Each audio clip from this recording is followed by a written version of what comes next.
আমি চাইবো আমার রবের কাছে, আমি চাইবো আমার আল্লাহর কাছে। আমি কেন চাইবো মানুষের কাছে? একমাত্র চাওয়া আমার তার কাছে, যিনি আমাকে সৃষ্টি করেছেন, যিনি আমাকে রিজিক দিয়েছেন, যিনি আমাকে নিয়ে ভাবছেন, যিনি আমার প্রতি পদে পদে আমাকে ভালো কিছু করার জন্য দুয়ার পর্যন্ত পৌঁছে দিচ্ছেন। যখনই কারো কাছে গিয়েছি নিজের দুঃখ প্রকাশ করতে, তখন নিরাশ হয়ে ফিরে এসেছি আমার রবের কাছে। মানুষের কাছে যখনই গিয়েছি সাহায্যের জন্য, মানসিক শান্তির জন্য, হোঁচট খেয়ে ফিরে আসতে হয়েছে, আঘাত পেয়ে চলে আসতে হয়েছে। কারো কাছ থেকে কখনো এক বিন্দু পরিমাণ ভালোবাসা এবং স্নেহ মায়া মমতা পাইনি। হ্যাঁ, পেয়েছি শুধুমাত্র আমার মায়ের কাছে পেয়েছি সবটুকু ভালোবাসা।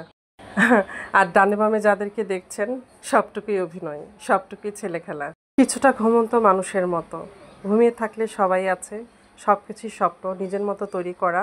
আর ঘুম ভেঙে গেলে দেখতে পাবো আসলে আমি ছাড়া আর কেউ নেই আমার পাশে, কেউ নেই।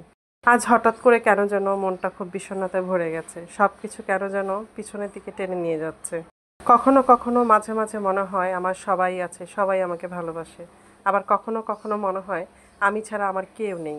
ভালোবাসার এই মিথ্যে জালে কেন মাঝে মাঝে আটকে যাই নিজেও জানি না। মনের দিক থেকে কিন্তু আমি অনেক নরম। আমাকে যদি কেউ ভালোবেসে একটু ডাকে, আমি তার ডাকে সাড়া দিই। কেননা আমি আসলে তার মুখোশটা ধরতে পারি না।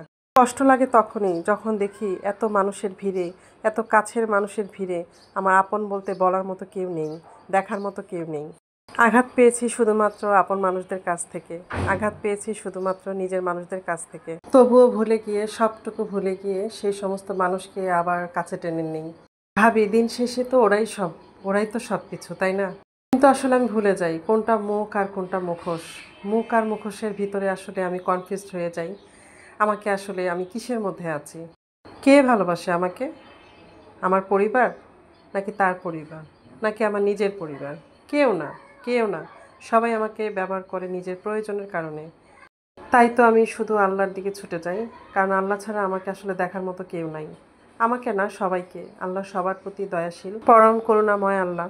অতএব আল্লাহর কাছে আমরা চাইবো, কেন আমরা মানুষের পিছনে ছুটছি, কেন আমরা কষ্ট পেয়ে বারবার ফিরে আসছি। তাই সবাইকে বলবো, মানুষের পিছনে না ছুটে রবের পিছনে ছোটো।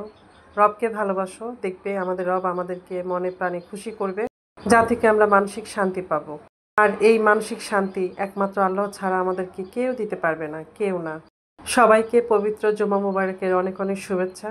সবাইকে অনেক অনেক ভালোবাসা। সবাই ভালো থাকবেন এবং যতটুকু পারবেন ক্ষমা করতে শিখুন, ভালোবাসতে শিখুন, ভালোবাসা দিতে শিখুন। শুধুমাত্র পাওয়ার চেষ্টা করবেন না, কেননা ত্যাগেই সুখ, ত্যাগেই শান্তি। একমাত্র আল্লাহকে সন্তুষ্টির জন্য আল্লাহর পথে চলাটাই বুদ্ধিমত্তার কাজ। আমরা আল্লাহকে সবাই ভালোবাসি, সবাই ভালোবেসে আল্লাহর ইবাদত করার চেষ্টা করি। মানুষকে চিনে মানুষের সাথে মেশার চেষ্টা করব, কারণ সব মানুষের মুখোশের আড়ালে কিন্তু মানুষ থাকে না। মুখ ও মুখোশের অন্তরালে যে মানুষটি আছে সেটা হয়তো বা আপনার জন্য নিরাপদ নাও তো হতে পারে। পরিশেষে শুধু এতটুকুই বলবো, আল্লাহ যেন আমাদেরকে এই রমজানের উসিলায়, পবিত্র জুমার উসিলায় আল্লাহ যেন আমাদের সবাইকে হেদায়েত দান করে এবং পূর্বের গুনাহসমূহ সব কিছু মাফ করে দিয়ে আমাদের সবাইকে নতুন রূপে নতুনভাবে সৃষ্টি করে। সবাইকে অনেক অনেক ধন্যবাদ। সবাইকে জুমা মুবারকের অনেক অনেক শুভেচ্ছা। সবাই ভালো থাকবেন। আল্লাহ হাফেজ।